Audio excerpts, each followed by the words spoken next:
Not so long ago, I did a video exploring which One Punch Man characters may be able to lift Thor's hammer from Marvel, and today we're trying out some accessories from DC Comics' side of the field by seeing which One Punch Man characters would best represent each ring of the Lantern Corps. Now, I want to make it clear that I'm no Green Lantern expert, but I'm going to give it my best shot, and I'd love to hear from you all in the comments about which takes I got right and which lantern rings you may have chosen someone differently on according to DC lore, since I ain't some Lord of the Rings on this lantern business. A quick rundown for those not in the know: each Lantern Corps more or less represents a certain aspect of the emotional spectrum, and those attuned most to said emotion can bring out the best of that specific Corps' lantern ring. We'll give the basics of each one as we go across them, though I want to also note this video is only for the human or human presenting characters of One Punch Man, since including monsters feels a little weird to me, so I'd rather just leave them out of it. And additionally, I'm going to avoid selecting any character twice. First up, we've got the most known of all the Lantern Corps, the Green Lanterns. These guys are basically the guardians of the galaxy. Not the ones with the tree and the raccoon, and their lantern rings draw strength from the user's willpower. What makes a Green Lantern tick is the collection of traits like unwavering determination, a strong sense of moral justice, and the ability to overcome fear and adversity. This brings us to who would undoubtedly be the best choice for the Green Lantern ring: Saitama. There's no better proof of ultimate willpower than by removing your limiter through non-stop training and fights to the death. It's a common misconception that Saitama got as powerful as he did through his training plan alone, and this is partly the anime's fault since they don't highlight the other side of it in the way the manga does, but the skinny of it is that alongside that training plan, Saitama was battling tooth and nail day in and day out against various monsters alongside his training plan, to the point where total exhaustion and near-death experiences were practically a daily occurrence to him. And remember, he wasn't One Punch Man at this point, so all of these battles posed extreme degrees of risk to him from the very beginning, and this went on for years until he literally defeated the very concept of human potential in the process. When you mix this verse-defining level of willpower, the proof to overcome fear and adversity, and finally the ability to portray what it means to be a real hero, it's clear that Saitama, when he's taking something seriously, is the epitome of where a Green Lantern ring should be. But it feels a little boring to give it to Saitama, doesn't it? You know it, I know it, he doesn't need a Green Lantern ring. He'd wipe his ass with the Green Lantern ring. Now that I've said that though, some DC head is gonna take it the wrong way in the comments and say something like, "A Green Lantern ring stopped 7 realities from imploding. That's more than anything Saitama's ever done." Yeah, who put 50p in you? Have a day off.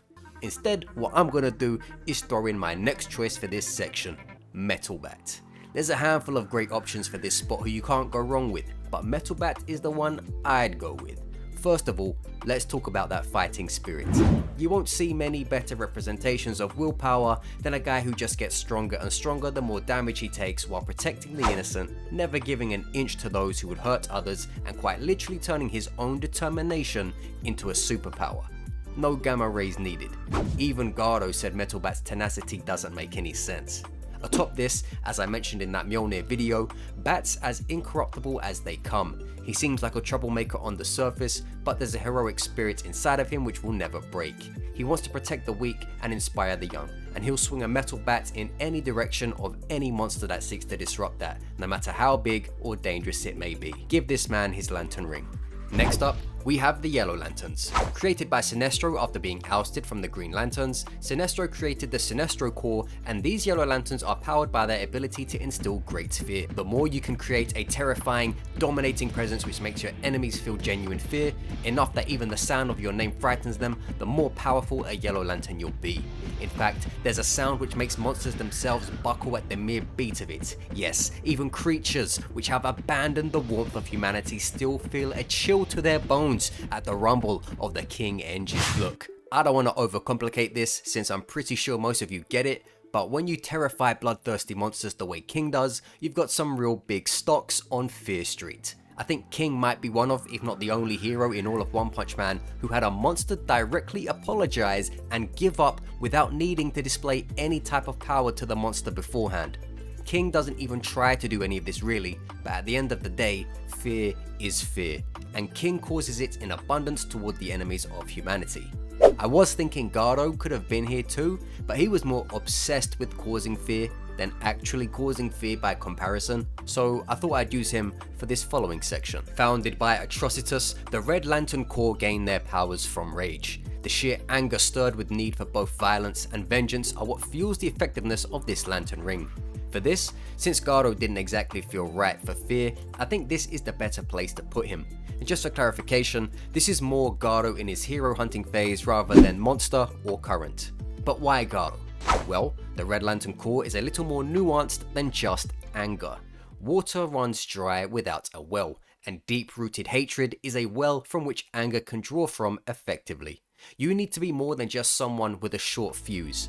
You need to be someone with an axe to grind, an issue that's been sitting in your stomach for years, a wrath building within you that makes you beat the crap out of your fellow dojo students and then declare the entire world and its heroes your enemy.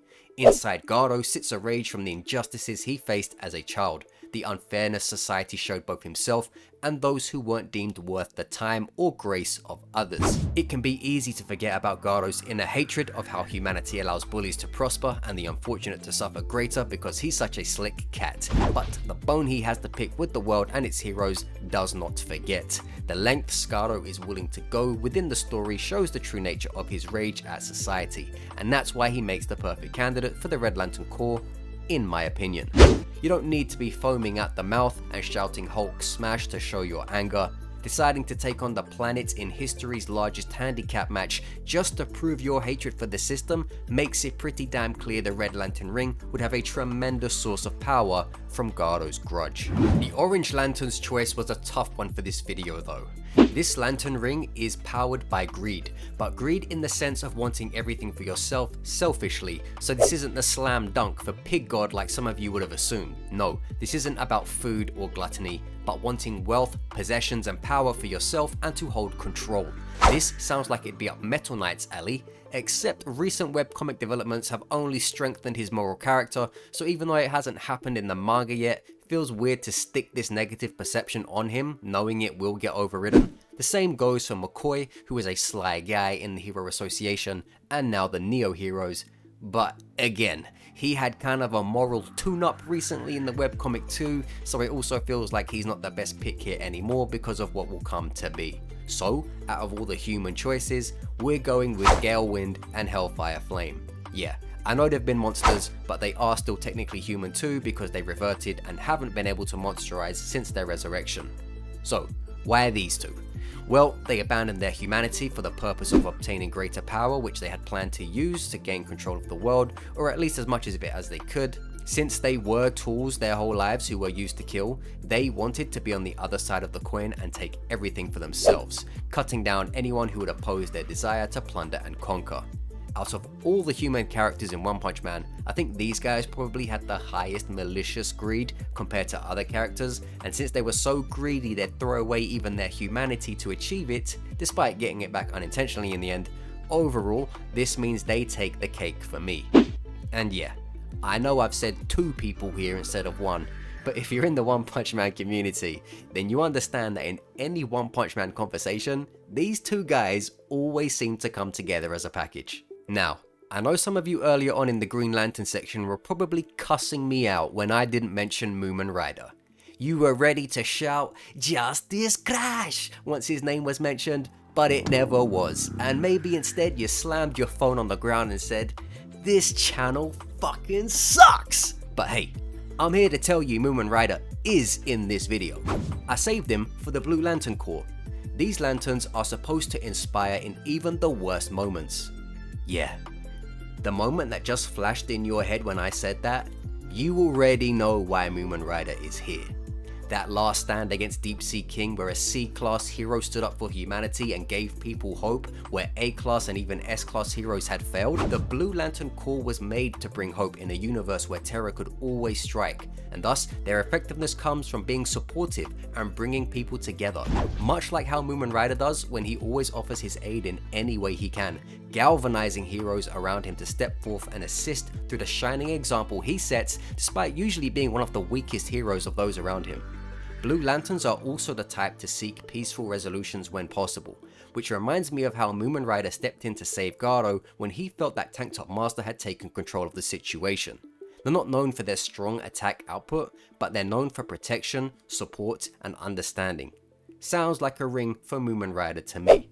I also think he'd make a great Green Lantern, so those of you are correct there too. I just think a Blue Lantern ring is tailor-made for him. This next one is a bit weird, and I'll go with two choices. So, to break it down from what I gathered, the Indigo Lantern Corps' emotional strength comes from compassion, which is the sympathetic concern for the misfortune of others. The kicker though, is that in DC Comics, these guys basically take on the worst criminals they can get their hands on, because once the ring is used by them, they're forced to come to terms with all the bad they've done, and the whole Indigo Lantern energy thing or whatever helps them to see the error of their ways. This basically means the reason why I'll choose 2 is because the selection involving those 2 aspects in a law respecting way and a non-law respecting way will highlight 2 very different characters. So, if we toss that whole criminal seeking business to the side and just go for a compassionate character, there's a few options, so you can't really go wrong with a bunch of them. I'm gonna take a rare chance to throw my boy Ian into the spotlight though. This guy is the fucking GOAT in the manga, but I doubt the anime will ever get that across properly, especially with how it's been going lately. EI is just such a great hero who shows strong compassion to those around him. He has a great understanding of other people's circumstances and emotions, and he's ready to put his life on the line for people who wouldn't do the same for him. He doesn't hold grudges against those who have spoken against him, and even chooses to offer comfort to those who would have shown him no such grace in return. I freaking love this guy, right? That was the choice based on emotional compatibility alone. Now for the other half, someone who has done some messed up stuff and needs this mind-mending lantern ring to make them understand the wrongs of their actions. For this, I'm gonna go with Psychos, because she created a lot of damn trouble, both directly and indirectly. And who knows the depths of what she did to other people in her efforts to create Lord Orochi, not to mention all the things she likely did to entice monsters to join the Monster Association.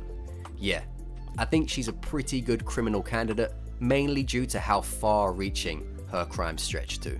We have the Violet or Star Sapphire Lantern Corps in this section, and this essentially comes down to a person's capacity for love. They need to have a lot of love to give, and the heart to put their life on the line for their love of others.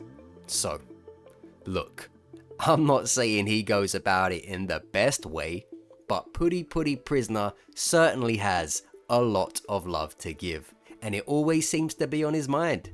These lanterns are chosen by their ability to spread love in all its forms, which I think Puri Puri Prisoner is already doing whether people like it or not, and also chooses people who have had their lives deeply affected by love. Prisoner serving a 10,000-year prison sentence because of love, so I think love's affected his life pretty freaking deeply, since he's a cell block daddy because of it. The Violent Lantern Ring is going angel style, and while I'd like to say I'm all for it, what I'm actually gonna do is get as far away from it as I can. Next up, we have the Black Lantern Corps. These guys are all about death, and I don't mean they rock mohawks and listen to Marilyn Manson. I mean they're actually obsessed with killing people and everything about death. Truthfully, no significant human characters in One Punch Man come to mind for this. I don't think there are any who just flat out go on murder sprees solely for the enjoyment of killing. You gotta remember, this isn't a Lantern Corps for people who like fighting or challenges. No, it is simply the pleasure of death and destruction. So you're looking for a particularly twisted person, and I just can't think of anyone who fits that bill from the human side of One Punch Man. There might be one guy in the Neo Heroes from the webcomic who could fit this, but I don't remember his motivations all too well, so I'll leave him out for now as I don't focus on the webcomic. I'm also aware a lot of deceased DC characters became zombie-like lanterns for the Black Lantern Corps, but that's not really a proper selection since it was more of a necromancy thing, so no point really choosing anyone for that sense. This brings us to the final section of the video, the White Lantern Corps. This presents life. Again, I'm not a lanterns expert, but from what I gathered, this used to be who is more or less the greatest champion of preserving life. Then somewhere along the way, shifted into who can manage their overall emotions the best to show value for life. Since the latter feels more understandable to me, and is the more recent information from what I looked into, I'm going to select someone based on 2 factors. One being who I think is the most emotionally balanced One Punch Man character, and 2 being one who has had the most experiences overall linked with all of the different emotions.